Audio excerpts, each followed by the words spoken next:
बिस्मिल्लाहिर्रहमानिर्रहीम। अस्सलाम वालेकुम नाज़रीन, आप देख रहे हैं द लास्ट आवर। मैं हूं यासिर रशीद और स्टूडियो मेरे साथ मौजूद हैं सीनियर तजियाकार राना मोहम्मद अजीम साहब। नाज़रीन, पाकिस्तानी सियासत में बाज़गश ये है कि बैरून मुल्क मौजूद पाकिस्तान के जो सियासतदान हैं, जो अक़वाम मुत्तहिदा के इजलास में शिरकत कर रहे हैं, उनका ये कहना है कि पाकिस्तान इस वक्त सैलाब में डूबा हुआ है। पाकिस्तान में इस वक्त सियासत नहीं होनी चाहिए। तमाम स्टेक होल्डर्स को मिल बैठ के ये फैसला करना चाहिए कि इस तबाही से हम किस तरीके से निकल पाएंगे, और पाकिस्तान जो इस वक्त $30 अरब इमदाद का मुंतज़िर है वो किस तरीके से आ पाएगी।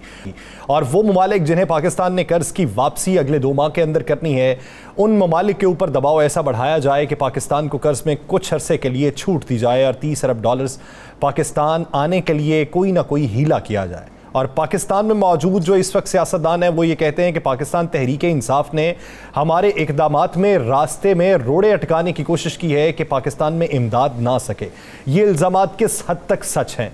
और पाकिस्तानी सियासत में आने वाले दिनों में अगर मज़ीद गर्मी पैदा होती है, पाकिस्तान तहरीक इंसाफ इस्लामाबाद का रुख करती है, उसे रोकने के लिए वफाकी हुकूमत ने जो प्लान कर रखा है, पंजाब और वफाक में इस वक्त जो कशमकश जारी है, ये आने वाले दिनों में क्या इस्तेहकाम ला पाएगा? क्या सूरत हाल कुछ बेहतर हो पाएगी या दगरगूं सूरत हाल का ही सामना करना पड़ेगा? राना साहब की तरफ बढ़ते हैं। राना साहब, खबर एक बड़ी आई, एहतसाब अदालत ने इसहाक डार साहब के दायमी वारंट गिरफ्तारी जो थे वो मुअत्तल कर दिए हैं और उन्हें वापस आने का रास्ता बताया कि आप वापस आ जाएं, पेश हो जाएं तो आपके लिए कुछ सहूलत कायम होगी। क्या समझते हैं? इसहाक डार साहब आ रहे हैं। बिस्मिल्लाहिर्रहमानिर्रहीम। अस्सलातु वस्सलामु अलैका या सय्यदी या रसूल अल्लाह, अस्सलातु वस्सलामु अलैका या सय्यदी या हबीब अल्लाह।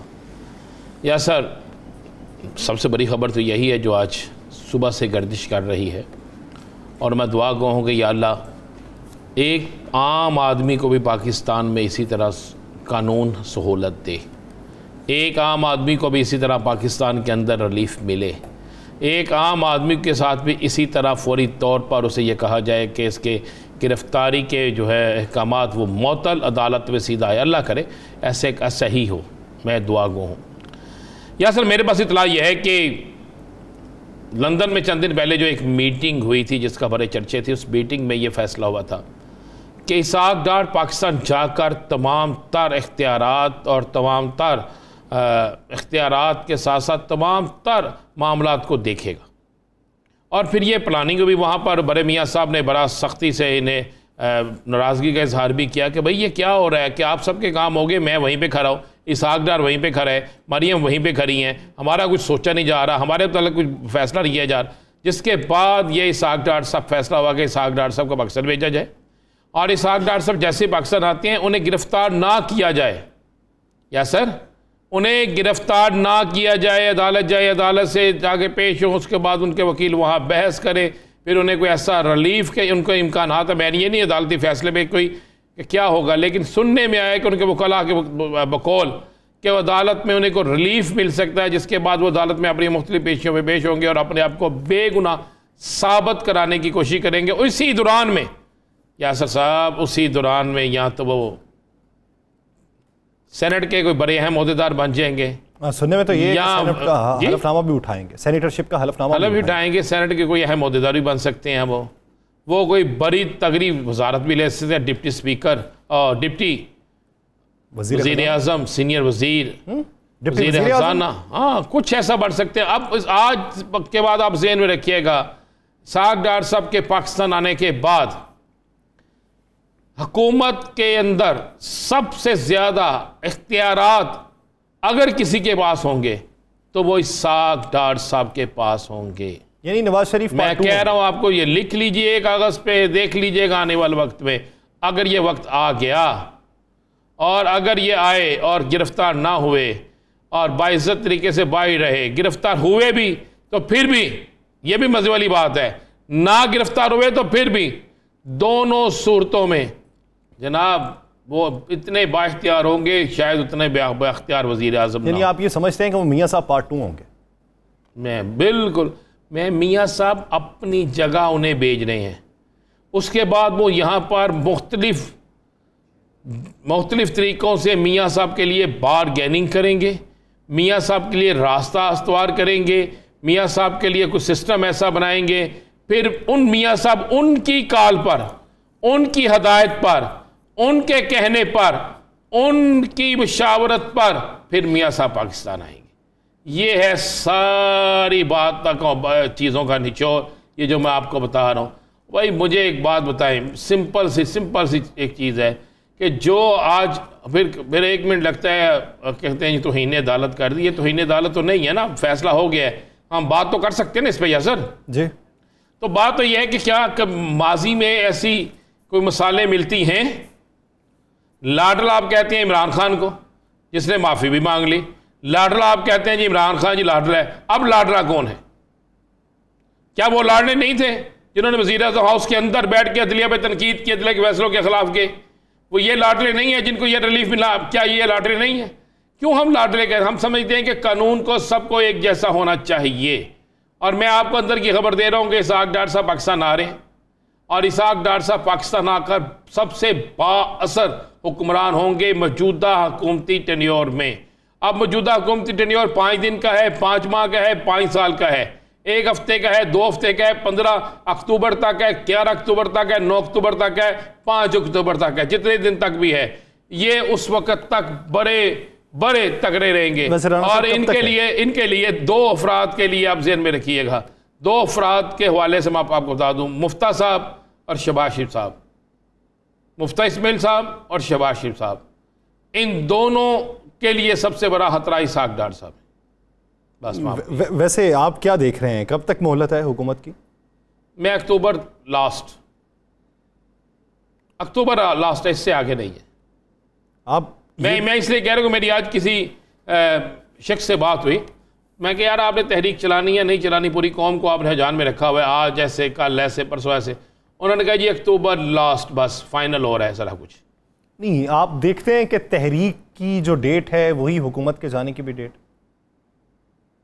मैं ये नहीं कहता कि इस्लामाबाद मार्च होगा, हो सकता है इस्लामाबाद मार्च की नौबत ही ना आए, लेकिन कल कप्तान का जो रहीम यार खान का जलसा है ना, उसमें जो कप्तान का खिताब है वो बड़ा अहम होगा। कल का दिन बड़ा अहम तरीन दिन होगा। बस मैं आपको ये बता दूं, कल जब हम शाम में प्रोग्राम कर रहे होंगे तो हम ये डिस्कस कर रहे होंगे कि कितना अहम दिन है। कल का दिन अहम तरीन दिन होगा यासर, अहम तरीन दिन।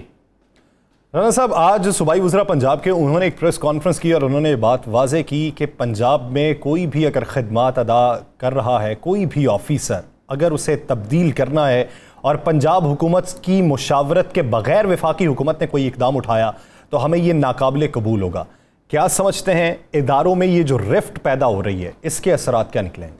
इसके असरात ये निकलेंगे, ब्लैक मेलिंग होगी सरकारी इदारों में, सरकारी अफसरान की। यानी कोई इससे अवाम को रिलीफ नहीं मिलेगा, बल्कि अवाम जो है वो ज़लील और रुसवा होंगे। आप मुझे बताएं कि अगर आप वफाक में बैठे हैं, वफाकी हुकूमत जो है वो वफाक में काम करे, सूबे अपने सूबों में काम करें। ऐसा कभी हुआ था कि आप किसी CCPO को वफाक तब्दील कर दे? कभी ऐसा हुआ था पहले?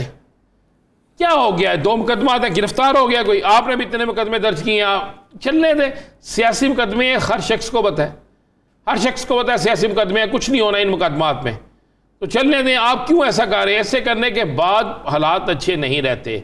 आप ऐसा करेंगे तो इससे आपको खौफनाक नताइज मिलेंगे। और मैं आपको बता दूं, आज की जो प्रेस कॉन्फ्रेंस थी वो बड़ी मनी हेज प्रेस कॉन्फ्रेंस थी। उस प्रेस कॉन्फ्रेंस में कई पैगाम थे। उस प्रेस कॉन्फ्रेंस में भी ये वाज़े था, एक तो वादे ये किया गया कि एक कौमी अदारा, वफाकी कौमी अदारा जो है कानून नाफज करे, उसको कहा गया कि पुलिस की मदद आपको उसी सूरत में मिलेगी जब आप हुकूमत के नोटिस में कुछ लाएंगे। फिर पुलिस को भी पैगाम दिया गया कि भाई अगर आप पंजाब में जो काम कर रहे हैं वो पंजाब हुकूमत जो है उसके मुताबिक करे, वो वफाक से अहकामात ना ले। मैंने याद करें, मैंने पहले कहा था कि बहुत से लोगों को अपनी वफादारियाँ याद आ गई हैं। बहुत से लोगों के साथ अपनी वफादारियाँ निभा रहे हैं। काम किसी और हुकूमत का है, कर किसी और कर रहे हैं, इतलात कहीं और पहुँच रही है। कई लोग रायवेंड में मुझे जाती उम्रा जाते नजर आती है, कई कहीं जाते नजर आते हैं। जब सारी इतलात हैं तो पंजाब हुकूमत उन्हें तब्दील करने में पसोपेश का सामना क्यों कर? किसको लाएं? कुछ तब्दीलियां होती हैं, बात सुने मेरी, वफाक की तरफ से कुछ इख्तियार आते हैं कि आपने वफाक से नया IG वफाक से लाना है। नहीं वफाक नया IG देता क्या करेंगे? नहीं वफाक नया चीफ सेक्रेटरी देता क्या करेंगे? नहीं वफाक किसी और ऐसे शख्स को देता जिसे वफाक इंटर नहीं, तो क्या करेंगे आप? वफाक किसी को तब्दील करता है, पंजाब नहीं उसे रिलीज करता, फिर क्या करेंगे? ये एक अजीब किस्म की ना कश्मकश शुरू हो गया यासर। ये पाकिस्तान की सियासत में ऐसा नहीं होता था। ये तो कुछ अरसे के लिए हुआ था कुछ अरसे के लिए सिंध और वफाकी हुकूमत के दरमियान, लेकिन ये मामला तय हो गए थे। अब मुझे ये मामला तय होते नजर नहीं आ रहे। याद करें जो दिन निसार के वक्त में, याद है ना आपको? जी जी, ये सब कुछ हुआ था। तो अब फिर मुझे हालात किसी और तरफ जाते नजर आ रही हैं सर। अक्टूबर का महीना, ये सितंबर की 25 तारीख के बाद, आज 23 हो गई ना, अगले 2 दिन बाद आप पाकिस्तान की सियासत का जरा हद्दो हाल देखिएगा। पाकिस्तान तहरीक इंसाफ वफाकी हुकूमत पे किस हद तक प्रेशर डाल पाएगी? प्रेशर तो इस कदर डाल चुका है कि मुझे बताएं अभी आए नहीं, और सारा इस्लामाबाद जो कंटेनर से भर गया, अभी आए नहीं, और आंसू गैस की शेलिंग, पेट्रोलियम सारा कुछ बुलगा लिया गया, अभी आए नहीं। अभी तो उन्होंने आना था, अभी आने का ऐलान, अभी तो उन्होंने कहा तहरीक शुरू होने। हाँ भाई ये नहीं था, आना है नहीं है, अभी आना था। अच्छा। हाँ मैं कह रहा हूँ आना, पता नहीं इस्लामाबाद आते भी है कि नहीं आते।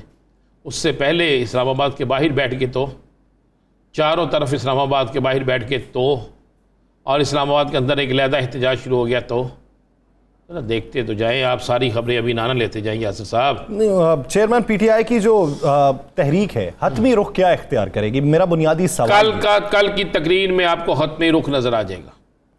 राना साहब ये तो इंतजार हम काफी अरसे से तवील अरसे, लेकिन अब इंतजार खत्म हो रहा है।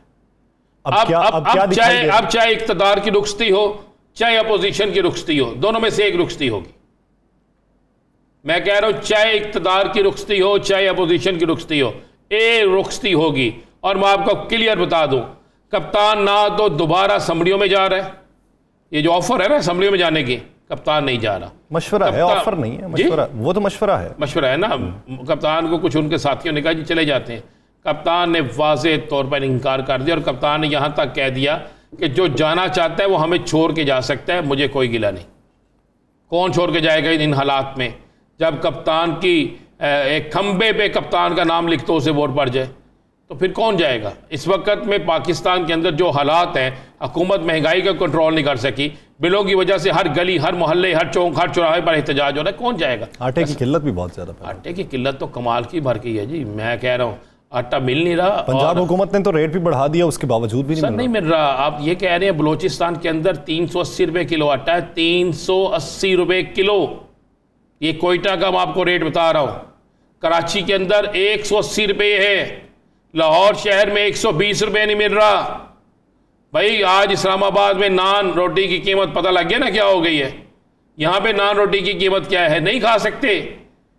बस से बाहर होता जा रहा, लोग गालियां निकाल रहे हैं। लोग अब ये कह रहे हैं कि हम बिजली के बिल अदा नहीं करेंगे। बल्कि मैं आपको बताऊं, मैंने ये हल्फन बता रहा हूं, मैंने एक फैमिली देखी कि उस औरत ने अपने कान की बालियां बेचकर अपने घर का बिजली का बिल अदा किया है। और उसने रोते हुए कहा कि मेरे पास तो सिर्फ ये 2 बालियां थी और एक बेटी है, सोचा था इस बेटी के लिए ये बालियां रखूंगी, आहिस्ता आहिस्ता पैसे और इकट्ठे करूंगी और थोड़ा सा जेवर बनाऊंगी, और जब ये बड़ी होगी तो इसके लिए इस्तेमाल करूंगी, इसकी शादी में दूंगी। लेकिन मेरे पास जो बालियां थी, अब तो मैंने इस महीने तो मैंने ये बालियां बेच के दे दिया बिजली का बिल, अगले महीने क्या बेचूंगी, अगले महीने किधर जाऊंगी? अब तंदूरों पे जाएं भैया। जो लोग, मैंने आपको ठीक कह रहा हूं, जो 2 रोटियां खाते थे वो बेचारे 1 पे आ गए हैं। माँ बाप खुद छुप कर खाते कुछ नहीं, औलाद को देते हैं। हंडिया के अंदर अब लोग जो है ना वो पानी में उबाल के चीजें दे रहे हैं। क्या हालात हो गए हैं। इन हालात पे मुझे बात बताएं कि लोग निकलेंगे नहीं भाई, निकलेंगे लोग निकलेंगे आपकी सोच से ज्यादा। ले चले, मैं आपको खबर दे दूं, शटर डाउन होने जा रहा है, पहिया जाम होने जा रहा है, शटर डाउन, पहिया जाम, और उसके बाद इस्लामाबाद का मुहासरा। चले, आप जो मुझसे पूछना चाहते थे मैं आपको बता। पाकिस्तान तहरीक इंसाफ अगर मुहासरा करती है, आगे से जिस तरह की तैयारियों का सुनने में आ रहा है वैसी तैयारियां अप्लाई कर दी जाती हैं, रिटेलिएशन का मूड किस हद तक संगीन हो सकता है? अब चाहे उससे भी डबल काम कर लिया जाए, क्योंकि अब तो तैयारी दोनों तरफ से है ना। मैं कह रहा हूं तहरीक इंसाफ की तरफ से मुतबादल जवाब नहीं दिया जाएगा। चले मैं आपको ये बता, तहरीक इंसाफ पहली दफा बड़ी समझदारी से। जवाब कैसे नहीं देंगे राना साहब? अगर कंटेनर लगा दी गई, आंसू गैस की शेल कर दी गई, तो क्या सिर्फ बर्दाश्त करेंगे? भाई आपने इस्लामाबाद के बाहर बैठ जाना है, आपने चारों तरफ बैठ जाना है, और 2-2, 3-3 किलोमीटर दूर तक अगर आपके लोग बैठे हुए, टीवी दिखाता है, इंटरनेशनल मीडिया दिखाता है तो वो प्रेशर जो है ना वो कोई भी संभाल नहीं सकता। और अंदर आपके लोग इतने मौजूद होते हैं कि ये अंदर से अंदर उनसे के साथ लड़ते हैं, अंदर खवातीन बच्चे खुल के सामने आएंगे।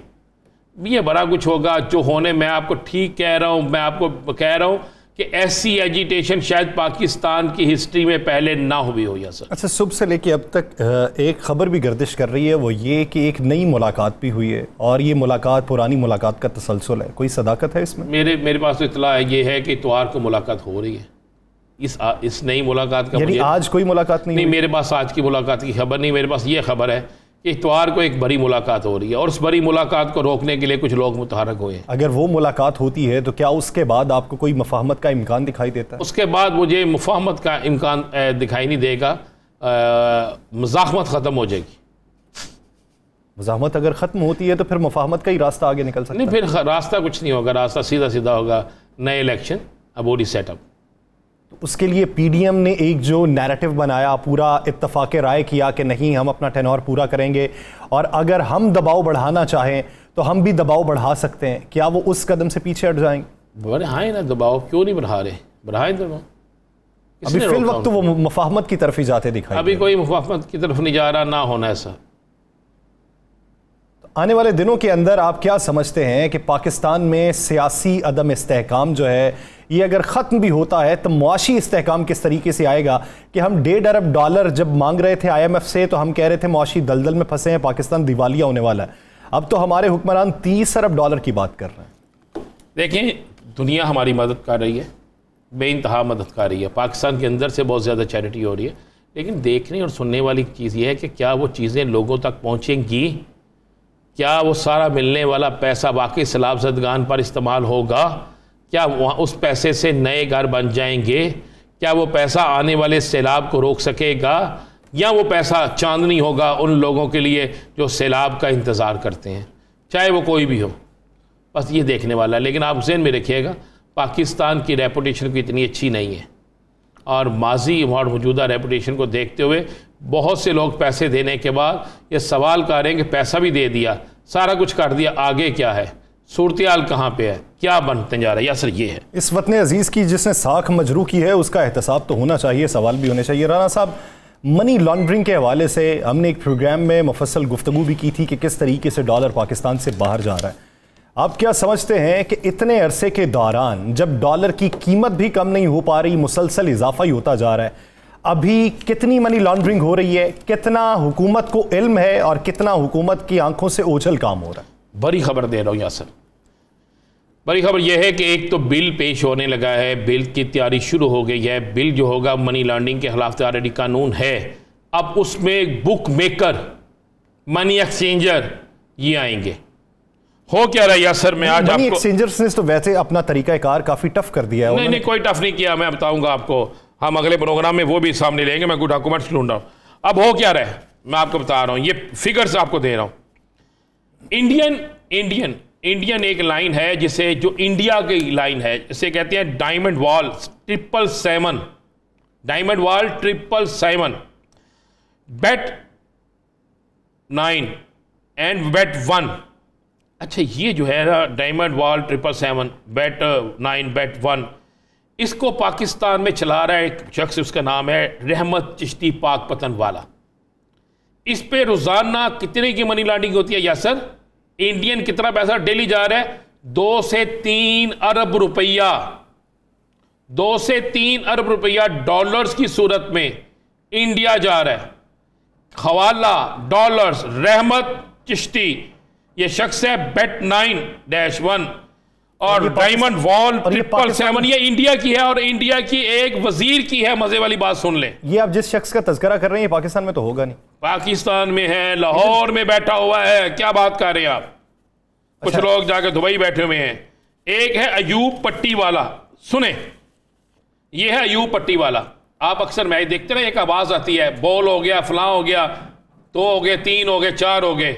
यानी ये कितना बासर है कि इसके बंदे दुनिया के किसी कोने में मैच हो रहा है, वहां बैठे हो। इसके बस ये पैसे का लेन देन भी सारा ये इंडिया करता है। ये जो अयूब पट्टी वाला है, ये इस पर एक मुकदमा दर्ज हुआ 2 नंबर गाड़ियां लाने का, और इसने बाकायदा कई पुलिस अफसरान को गाड़ियां दी हुई हैं। और आज इसकी इंक्वायरी का तीसरा दिन है, इस पर भी हो रही है। अयूब पट्टी मुल्तान से रहने वाला है। आगे आ जाए इन्फो मैजिक, ये भी कि इंडियन साइड है, ये भी सारा कुछ यहीं पे यहाँ से हो रहा है और इतने पैसे जा रहे हैं इंडिया के आप सोच नहीं सकते। फिर आप आगे आ जाए, चलें आगे आप आ जाए, शाहद जोया, इमरान जोया, शहबाज जोया, नंबर है इनके 03214133333786 032164611123। अच्छा, ये सब लोग जो है इन्होंने डिफेंस में कोठियां बनाई हुई है। ये सबसे बड़े पाकिस्तान में तीसरे नंबर के ये बड़े डीलर हैं जो इंडियन लोगों को, इंडियंस को पैसे बचा रहे हैं, चाहे वो पैसे दुबई में बचाए, चाहे वो पैसे साउथ अफ्रीका में बचाएं, चाहे वो पैसे इंडिया में बचाएं, और मनी लॉन्ड्रिंग के जरिए हवाला के जरिए पहुंचे। हाँ, और फेज 5 फेज 4 में बकायदा इनके गाने वहां काम करते हैं। उसके बाद बड़ी बात सुने, वहां पर होती है डांस पार्टी हर सैटरडे पे, और उसमें कौन होते हैं? पुलिस अफसरान, उसमें कौन होते हैं? बहुत बहुत बड़े सियासतदान। इसलिए कोई कहता है ये नहीं पकड़ा नहीं जा सकता, गुजरांवाला से इनका तल्लक है, ये सब करते हैं। उसके बाद मलक अतीक EME, ये भी इंडियन सॉफ्टवेयर इस्तेमाल कर रहे हैं। अच्छा, अब इन सब के जो हाथ में, कि जिसे कह रहा हूं, शाहिद जोया जो है, इमरान जोया, शहबाज जोया, अयूब पट्टीवाला, ठीक है, उसके बाद रहमत चिश्ती, ये सारे जो लोग हैं, ये मेरे पास अगर आप लिस्ट देखें तो मैं तो हैरान रह गया हूं कि इनकी लिस्ट देखकर कि ये क्या क्या है और कहां कहां से आते हैं। और ये इंडियन सॉफ्टवेयर इस्तेमाल कर रहे हैं, इंडियन सॉफ्टवेयर के साथ ये सारा कुछ हो रहा है। और इन लोगों ने एक और बड़ी खबर दे दूं, इन सब लोगों ने और इनके दीगर लोगों ने पता क्या किया भैया सर? दुबई के अंदर, ये पिछले दिन आया था ना, सबसे ज्यादा प्रॉपर्टियां पाकिस्तानी खरीद रहे हैं, सबसे ज्यादा प्रॉपर्टियां इन लोगों की हैं। इनको हुकूमत क्यों नहीं पकड़ती भाई? इनके खिलाफ FIA मुझे पता है सरगर्म हो चुकी है। FIA ने इनके खिलाफ काफी कार्रवाइयां की हैं। हमारे पिछले प्रोग्राम पर सख्त एक्शन हुआ है, उस पर कार्रवाई शुरू हो गई है। ये आज मैं जो आपको नए नाम दे रहा हूं, इन नए नामों के मुतल्लक तो मैं इसलिए ये ज्यादा डिस्कस कर रहा हूं, ये सारे इंडियन पट्टी इस्तेमाल कर रहे हैं, यानी इंडियन पैसे जा रही है इनके, यहां पे और कहीं नहीं। अब एक हमारे मुल्क का दुश्मन मुल्क में दहशतगर्दी हमारे वो कराए, हमारे मुल्क के अंदर सारा कुछ करे। कुछ लोग तो ये कहते हैं कि जब ये हवाले से पैसे देते हैं तो कई दहशतगर्दों को भी ये पैसे देते हैं। ये जो मैंने आपको 3 भाइयों के नाम दिए हैं डिफेंस के, जाके चेक करें, इनके टेलीफोन नंबर मैंने जानबूझ के दिए, उस पर जरा व्हाट्सएप पे चेक करवा ले, वैसे चेक करवा ले, कितने इंडियन लोगों के साथ इनके राब्ते हैं, कितने लोग हैं जो इंडियन हैं जो इनके साथ इनके राब्ते हैं, जिनके साथ करोड़ों अरबों रुपए का ये कारोबार कर रहे हैं। कारोबार ये नहीं कि प्रॉपर्टी का कारोबार, ये मनी लॉन्ड्रिंग का, और कानून मौजूद है पाकिस्तान में, ये नहीं होना चाहिए। और ये जो परवेज राय चौधरी परवेज राय साहब ने कमाल किया ना, सूद के खिलाफ जो किया, ये सूद से बड़ा काम है। मेरे पास ये इतला है कि पंजाब असेंबली में इसका बिल पास होने लगा है, लिस्टें तैयार हो गई हैं, लिस्टें बन गई हैं, इन पर सारी कार्रवाई होने लगी है। कम से कम पाकिस्तान के अंदर से ये नासूर तो खत्म होना चाहिए। सब सवाल ये बनता है, आप ये कह रहे हैं कि हमारे पिछले प्रोग्राम के बाद FIA ने एक्शन लेना शुरू किया है, उससे पहले क्या आंखों पे पट्टी थी? क्या उससे पहले इतलात नहीं थी?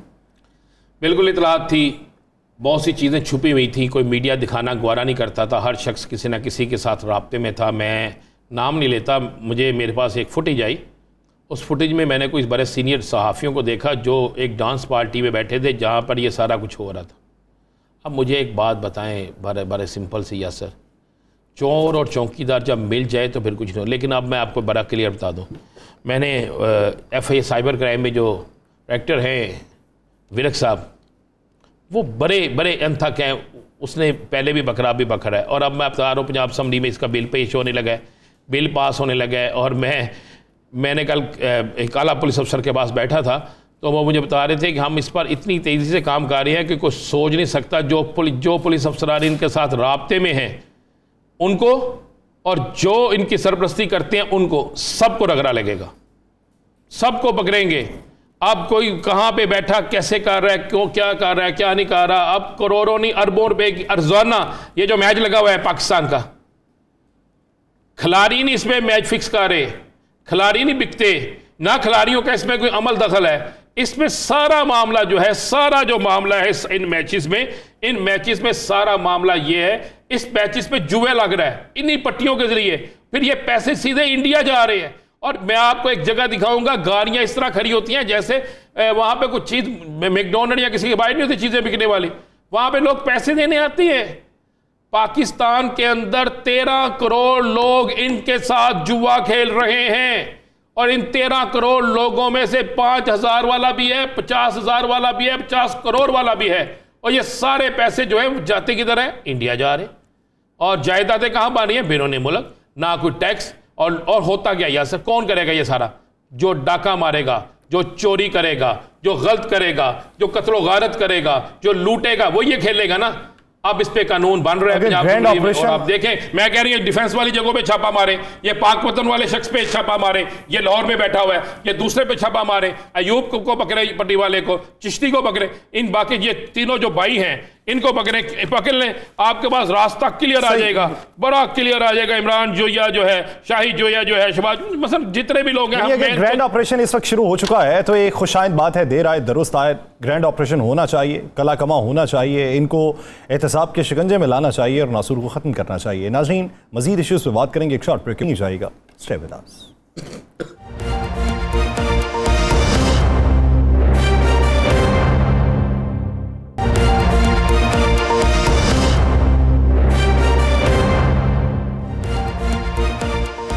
ब्रेक के बाद खुशामदी। नाज़रीन, ये जो नए नए केसेस बन रहे हैं और वो जो पुराने केसेस थे जिनमें रिलीफ मिल रहे हैं, एक तरफ से बात ये हो रही है कि लाडले तुम हो और दूसरी तरफ से बात ये हो रही है कि आपके साथ कुछ ऐसा सलूक किया जा रहा है जो पाकिस्तान में एक आम शख्स के साथ नहीं किया जाता।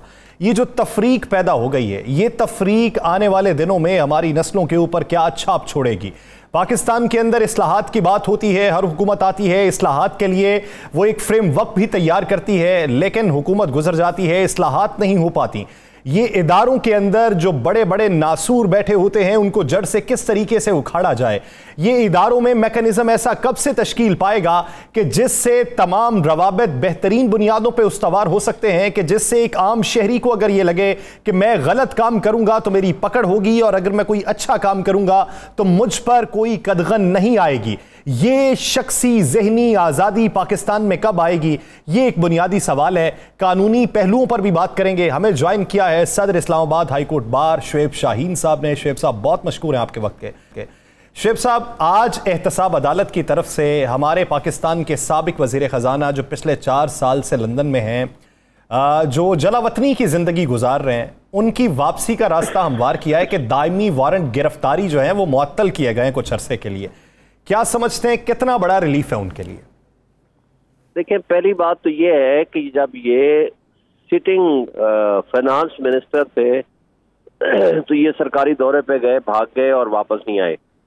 और ये इक़्तिदार किसका था? नवाज शरीफ साहब का या शायद खाकान अब्बासी साहब का इक़्तिदार था।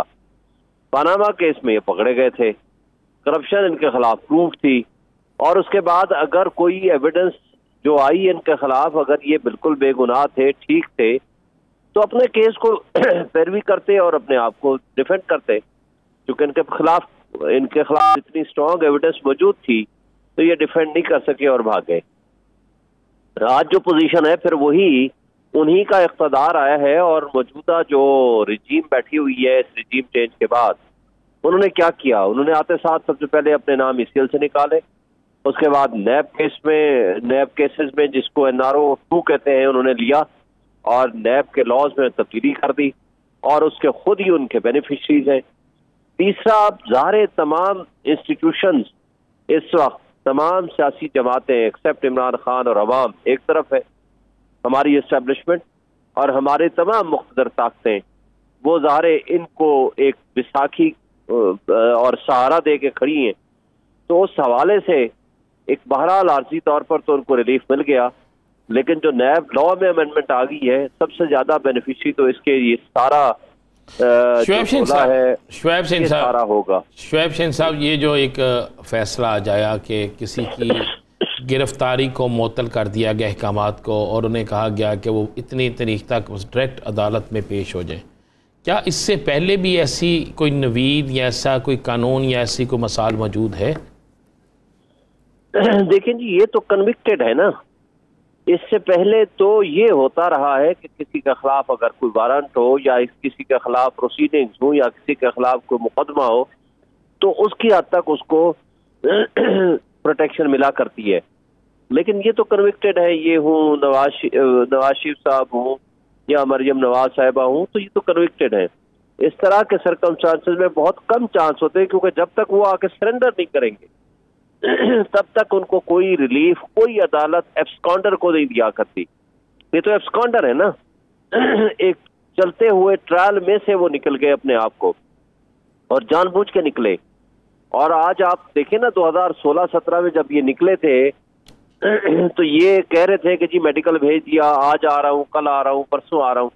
तो इनको 6-7 साल लग गए अपना मेडिकल ठीक कराते वक्त, जब तक कि उनका अपना दोबारा इख्तियार वापस नहीं आया। ज़ाहिर वो वापस नहीं आए। तो जस्टिस सिस्टम का मजाक इससे ज्यादा क्या हो सकता है? एक आम आदमी अगर साइकिल चोरी में मुलव्वस है, उसको तो उठा करके अगले ही दिन जेलों में डाल दिया जाता है, और उसके बाद उनके खिलाफ मुकदमात भी कायम होते हैं और प्रोसीड भी होते हैं और सजाएं भी होती हैं। जबकि एक एलीट क्लास की अशराफिया ये जस्टिस सिस्टम का मजाक उड़ाने वाली बात है।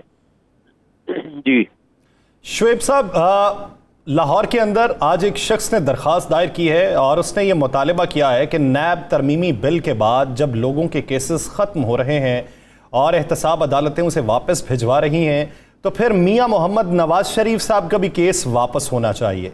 आप समझते हैं कि तरमीमी बिल के बाद ऐसी कोई सुकम मौजूद है या ऐसा कोई रिलीफ मिल सकता है मियां साहब को? देखिए जी, अगर उसूली तौर पर आप देखें तो नैब तरमीम हुई ही इन्हीं के लिए, पर्सन स्पेसिफिक है। इन लोगों को बेनिफिट देने के लिए ये नैब में कवानीन में तब्दीली आई है। अब ये मैटर सुप्रीम कोर्ट और इस्लामाबाद हाई कोर्ट में सब जुडिस है और पेंडिंग है। अब इसमें हमारी तो गुजारिश है सुप्रीम कोर्ट से कि इस केस का जल्दी फैसला करें, ताकि जो बेनिफिशरीज हैं वो इन मुकदमात से अगर अपने आप को बरी कर जाते हैं या फारिग हो जाते हैं, या जिस तरह आप देखेंगे कि पिछले दिनों भी 50 के करीब जो मेगा स्कैंडल्स हैं वो सारे के सारे नैब अदालतों ने वापस कर दिए। तो बहरहाल उसमें बेनिफिशरीज तो ये होंगे अगर नैब लॉज की ये तरमीम बरकरार रहती है। जी सब अगर तो चलिए, वो तो अदालती फैसला है, अदालत जब फैसला करेगी जो चीज़ें होंगी वो सामने आ जाएंगी। मुझे ये बताइएगा कि इमरान खान साहब ने माफ़ी मांग ली, मशरूत या गैर मशरूत जो भी माफ, क्या उसके बाद अब भी ये इम्कानात हैं कि उनके खिलाफ कार्रवाई हो सकती है? देखिए जी, फैसला दोबारा कोर्ट ने करना है, लेकिन उसके अंदर पैराग्राफ 2 में उन्होंने लिख दिया है कि we are satisfied with the statement of Mister Imran Khan, लेकिन जो उन्होंने कहा है उसको एफिडेविट की सूरत में वो जमा करा दे। मेरा ख्याल है कि that is treated as sufficient. और चूंकि अतर मदल्ला साहब चीफ जस्टिस जो है वो कई दफा कह चुके हैं वो तो इस अदालत पे एज सच बिलीव नहीं करते, और ना ही वो उनका मकसद है कि किसी को सजा दे के अदलिया की इज्जत और वक़ार में इजाफा होता है। दूसरी बात यह है कि वो एक्सप्लेनेशन उन्होंने दी है कि उनकी इंटेंशन कभी भी तौहीन की नहीं थी, और इससे उन्होंने कोर्ट ने कहा है कि we are satisfied with the statement of Mister Imran Khan. तो मेरा ख्याल है कि इसमें एज सच कोई इतना सीरियसनेस अब नहीं रहा। बाकी कोर्ट ने फैसला करना है, सब जुडिस मैटर है, हम अभी कुछ प्री जज तो नहीं कर सकते। तो ये जो आगे तोशाखाना केस आ रहा है, इसका फैसला भी सुनने में आ रहा है कि जल्द हो जाएगा या कोई मामला चल जाएगा। आपको तोशाखाना केस में क्या इलेक्शन कमीशन जो है वो नाहल करने का इख्तियार रखते हैं? नहीं, तोशाखाना में तो बहरहाल मेरा ख्याल है कोई ऐसी सीरियसनेस नहीं है, पहली बात। दूसरी बात यह है कि रेफरेंस भी टाइम बार्ड भेजा गया है और ना ही उनको रेफरेंस स्पीकर को भेजने का इसमें अख्तियार है। तीसरी बात यह है कि इलेक्शन कमीशन ऑफ पाकिस्तान को इस पर कोई फैसला देने का अख्तियार नहीं है। उसकी वजह है कि आर्टिकल 62(1)(f) में 18th अमेंडमेंट के बाद जब तक कोई competent court of law direct declaration ना दे, और admittedly election commission of Pakistan is not a competent court of law, यानी ये कोर्ट नहीं है, तो लिहाजा इनके पास तो अख्तियार समाअत ही नहीं है कि इस केस को इस सच कोई नायल करे या कोई फैसला ऐसा दे। हाँ, अगर कोई अनकॉन्स्टिट्यूशनल या इलीगल वो फैसला दे देते तो उस पर अख्तियार है चैलेंज करने का इमरान खान साहब को। शुएब साहब, कल इरफान कादिर साहब से बातचीत हुई और उनसे इसी मामले पे हुई कि अदालत ने जब रिमार्क्स दे दिए कि आपके बयान से हम मुतमईन हैं, इसलिए फ़र्द जुर्म की कार्रवाई नहीं लगा रहे, तो उसके बाद उनको रिलीफ मिलता दिखाई देता है। तो उनका ये कहना था कि निहाल हाशमी के केस में जब निहाल हाशमी ने माफ़ी मांग ली थी तब भी अदालत ने माफ़ नहीं किया था। तो मैं ये नहीं कहता कि बैकफुट पे नहीं जाना चाहिए, लेकिन मैं ये जरूर समझता हूं कि अदालत सजा जरूर देगी अगर कोई माफी भी मांगता है तो। नहीं, ऐसा कोई नहीं है कि अदालत जरूर सजा देगी। निहाल हाशमी का केस और इनका केस में टोटल मुख्तलिफ है। वो उनके अल्फाज का चुनाव भी मुख्तलिफ है उनका, और निहाल हाशमी के भी 2 मुकदमे थे। एक वो था जिसमें उन्होंने जजेस को गालियां दी थी और उस पे कोर्ट ने उनको माफ कर दिया था। एक केस और था जिसमें उन्होंने जजेस और उनके बच्चों को और केसेस के हवाले से कहा हम तुम्हें नहीं छोड़ेंगे, उनकी टोन, उनकी लैंग्वेज, उनकी चीजें मुख्तलिफ थी, उस पर उनको सजा हुई थी। मेरा नहीं ख्याल कि ये नहीं है कि जो माफी मांग ले तो उसको भी जरूर सजा देनी चाहिए। इवन ऐसे केसेस भी हैं जिसमें बेनजीर भुट्टो का केस है जिसमें उन्होंने ऐसी बातें की थी बड़ी सीरियस, और उस पे इवन बगैर रेगरेट के, बगैर माफी के, उस पे भी उनको शोकॉज नोटिस जो है वो ड्रॉप कर दिया गया था। तो 90 to 95% केसेस में जो है वो शोकॉज नोटिस इस तरह प्रोसीड नहीं हुआ करते जब माजरत आ जाया करती है। जब माजरत आ जाया करती है तो 90 से 95% तक जो केसेस हैं वो फिर इल्तवा का शिकार नहीं होते, वहीं पे खत्म हो जाते हैं। बहुत शुक्रिया शुएब शाहीन साहब इसे अपना वक्त देने के लिए। नाज़रीन, दीगर सियासी मंजरनामे पर बात करेंगे एक शॉर्ट ब्रेक के बाद, कहीं नहीं जाएगा, स्टे विद अस।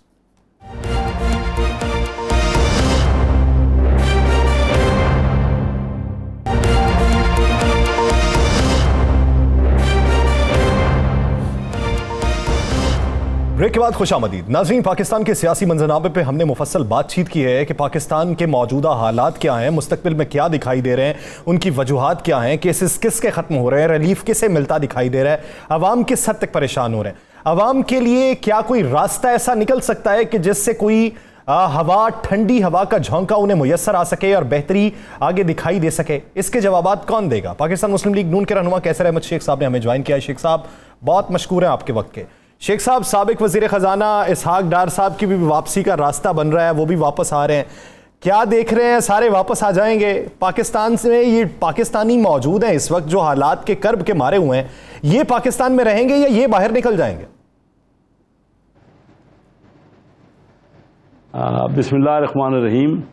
इंशाअल्लाह जी, पाकिस्तान ज़िंदा और ताबिंदा है और पाकिस्तान के हालात बेहतर होंगे और हम सब पाकिस्तान में खुशी से और मैं समझता हूँ कि बड़ी इज्जत से रहेंगे। हालात बेहतर हो जाएंगे इंशाअल्लाह। हम पूरी सारे से, लेकिन सबको मिल के कोशिश करनी होगी। जी जी शेख साहब, कब हालात बेहतर हो जाएंगे? आपने 3 माह पहले भी मुझे यही कहा, उसके बाद भी कहा। आप उम्मीद तो दिलाते हैं और आप अच्छी बात उम्मीद दिलाते हैं, सच्ची बातें भी करते हैं। पाकिस्तान के हालात कब बेहतर होंगे और अब कब ऐसा मौका आएगा कि हम मांगना छोड़ देंगे?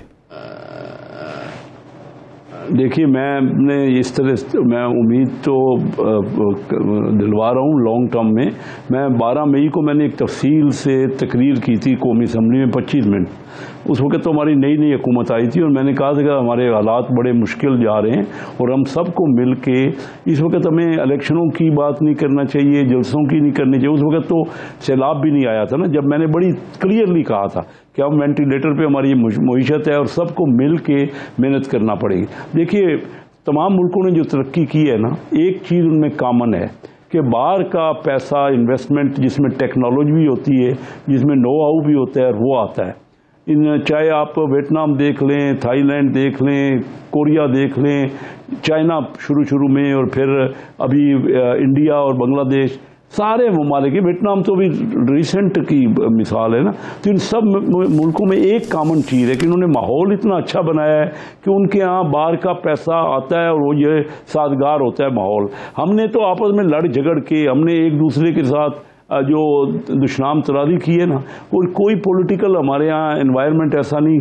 अब जब तक हमारा माहौल बेहतर नहीं होगा ना, देखिए, हमें चार्टर ऑफ इकॉनमी करना है, ये लाजमी है। मैंने पहले दिन से कहा था और आज तक ये कर, आप तो अलवी शेख साहब करेगा कौन? खुद कह रहे हैं चार्टर ऑफ इकॉनमी करेगा कौन? सर, राय देना सर, राय देना मैं राय दे सकता हूं यहाँ पे बैठ के, आप राय दे सकते हैं बैठ के, हर पाकिस्तानी दे सकता है, लेकिन जिन्होंने करना है वो एक मेज पे बैठने को तैयार नहीं है। तो सर, सिर्फ राय से मईशत तो नहीं ना ठीक हो सकती। आप बिल्कुल दुरुस्त कह रहे हैं। देखिए, हमारा काम तो राय देना ही है ना, हमारे पास तो पावर नहीं है कि हम खुद कोई तब्दीली ला सकें। जिन लोगों को तब्दीली, जिन लोगों के जिम्मेदारी है, जो लीडरशिप है, उनको ज़रूर फैसला करना पड़ेगा। और ये जो कॉन्सिक्वेंसेज हो रहे हैं ना, जो हमारे लोग पिस रहे हैं, जो महंगाई है, जो बेरोज़गारी है, ये सब जो है उसमें हमारा अपना हाथ है, हमारी लीडरशिप का, हमारी पार्टियों का। पिछले 35 सालों में हमने अपनी चादर से ज़्यादा पाँव फैलाए हैं। हम सिर्फ कर्जे लेते रहे और हमारे वजीर खजाना बाहर से आते रहे, हमारे मुल्क के लिए IMF से, वर्ल्ड बैंक से, दूसरे बैंकों से, उन्हीं के तरफ से होके आते हैं। तो उसने तो हमारा रिजल्ट नहीं निकाला ना। 35 सालों में 32 साल वजीर खजाना बाहर से आए। आप अपने इलेक्टेड लोगों को क्यों आगे नहीं करते? वजह तो है, ये आप सही कह रहे हैं कि हम तो राय दे सकते हैं, लेकिन हमारे मुल्क में बड़ा पोटेंशियल है। इस वक्त तो खैर सैलाब बहुत ज़्यादा आया हुआ है, इस वक्त तो परेशानी है। शॉर्ट टर्म में तो मुश्किलात हैं, लेकिन इंशाअल्लाह लॉन्ग टर्म में, क्योंकि हमारा मल्ले वकूफ़ बहुत अच्छा है, हमारी रिजिलियंस है हमारी कौम में, हम मेहनत कर सकते हैं। हम सिर्फ एक अच्छी लीडरशिप के एक सवाल का जवाब तो दें, आगे बढ़ना है। आप हमेशा पॉलिटिकल झगड़े खत्म करने, आप हमेशा हकायक की बात करते हैं और हकायक, और मैं आपसे पहले दिन से आपकी इस बात का मुतरफ हूँ। इसहाक डार साहब तंदुरुस्त होकर आ रहे हैं या सियासी तंदुरुस्त होकर आ रहे हैं या वाकई तंदुरुस्त होकर आ रहे हैं? देखिए, हमारी ख्वाहिश होगी कि इसहाक डार को एक तजर्बा है, उन्होंने काफ़ी अरसा पर भी इस मुईशत को संभाला है। तजर्बा बहुत इंपॉर्टेंट होता है।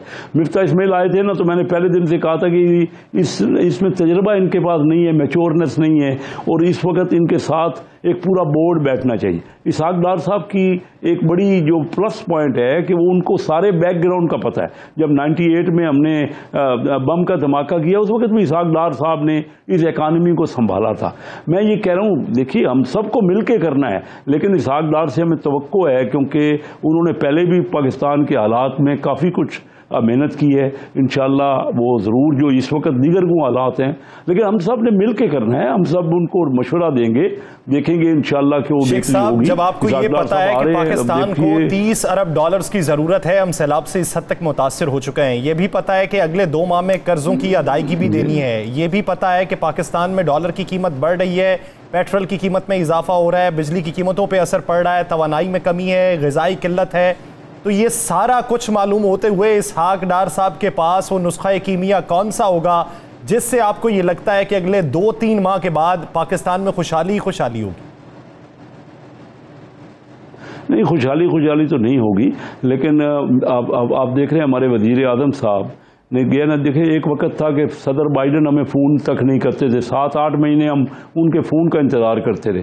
आज सदर बाइडन ने खुद UNO में कहा है कि पाकिस्तान को इस वक्त ज़रूरत है और उनकी ज़्यादा से ज़्यादा आप जो है ना उनकी मदद कीजिए। आप देखिए कि UN का अक़वाम मुत्तहिदा के सेक्रेटरी जनरल आए हैं और उन्होंने खुद देखा है पाकिस्तान के सैलाब को, और बार बार वो यूनाइटेड नेशन में ही बात कर रहे हैं। और पाकिस्तान के वज़ीर आज़म आज तकरीर अभी कर रहे थे, उन्होंने इन सारी चीज़ों की तरफ मियाँ शहबाज शरीफ साहब ने लोगों की तवज्जो दिलाई है। लोगों की तवज्जो दूसरे ममालिक की और ख़ास तर डेवलप्ड कंट्रीज़ की, उनको ये पता है कि ये जो कोई सैलाब आया है ना, इनमें ज़्यादातर उनका किया धड़ा है। हमारे तो बहुत थोड़ी सी हमने जो गैसेज इमिट की हैं, लेकिन उन्हीं की वजह से जो हीट हुआ है, जो कि हमारी जो मौसमों में फ़र्क पड़ा है और जो ज़्यादा बारिशें हुई हैं, जिन इलाकों में बारिशें होती नहीं थी, तो ये उनको अंदाज़ा है कि शेख साहब, जो इन हालात में जब पाकिस्तान के अंदर सैलाब है, हम पूरी दुनिया से पैसे मांग रहे हैं, हम अपनी कोशिशें कर रहे हैं, और आप भी समझते हैं कि पाकिस्तान को इस वक्त बड़े इंतहाई ज़रूरत है, तो क्या इस वक्त में जब आपके मुल्क के हालात ये हों, तो आपके मुल्क के वज़ीर आज़म, वज़ीर ख़ारजा और दीगर लोगों को महंगे तरीन होटलों की बजाय अपने सफारत खाने में नहीं ठहरना चाहिए था? जी बिल्कुल ठहरना चाहिए जी। मैंने खुद मैं चेयरमैन बना हूँ अभी रिसेंटली फाइनेंस कमेटी का ना। मैंने कहा मैं कोई गाड़ी नहीं लूँगा, ड्राइवर नहीं लूँगा, मैं कोई पेट्रोल नहीं लूँगा, मैंने अब विथड्रा की है। मैं समझता हूँ सबको इस स्पिरिट से हमारे भी, जब तक हमारे हालात ऐसे हैं, जब हम खुद अपने आप पर जाहिर करेंगे कि हम किफ़ायत शुआरी कर रहे हैं, जो कि मुनासिब होटल होंगे या मुनासिब उनका, मैं समझता हूँ ये तो वक्त ऐसा है, हम सबको, पूरी कौम को इसकी तरफ तवज्जो करनी चाहिए। पूरी कौम को इसकी तरफ तवज्जो करनी चाहिए। कॉल ऑफ फेल में जब तजाद खत्म हो जाएगा तभी सूरत हाल बेहतर हो जाएगी। कॉल ऑफ फेल में तजाद के खात्मे से ये जो हुक्मरान और अवाम में दूरी का एक कल्चर चलता है वो भी खत्म होगा और सूरत हाल बेहतरी की तरफ गामजन होगी। बहुत शुक्रिया कैसर अहमद शेख साहब इस हवाले से अपना वक्त देने के लिए। नाज़रीन, द लास्ट आवर का वक्त खत्म आता है। मुझे और राना अजीम साहब को दीजिए इजाज़त। अपना बहुत सा ख्याल रखिए। मुलाकात होगी कल, अल्लाह ने के बाद।